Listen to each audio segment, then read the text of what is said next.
Dili gyud malikayan nga atakihon sa mga dili mga Katoliko, or especially kini mga extreme nga mga sulpot. Ginaatake nila ang mga santos nga mga butang sa Iglesia Katolika Apostolika Romana. Nga naman kay una, wala manggod kanila ang pag-ila. O di pod sila makaila kung unsa ang santos nga butang o dili santos nga butang, sa hinungdan nga kining mao mga tawhana wa may koneksyon sa Ginoong Dios.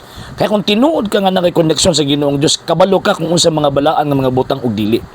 Ikaduha nga punto, kining mga tawhana, kining nga mga higala nga mga sulpot, di sila maka-appreciate sa mga santos nga mga tao o kanang ilang representasyon nga mo ning gitawag og mga ributo, nga naman sa hinungdan kay ang ilang pundok, ang ilang eksistensya nagsugod lang after Martin Luther. So buti pasabot ang kasinatian sa unang mga Kristiyanos o ang mga Kristiyanos gikan sa 16th century pababa, wa sila kabalo unsay ilang kinabuhi, unsay kinabuhi sa mga magtutuo at that time.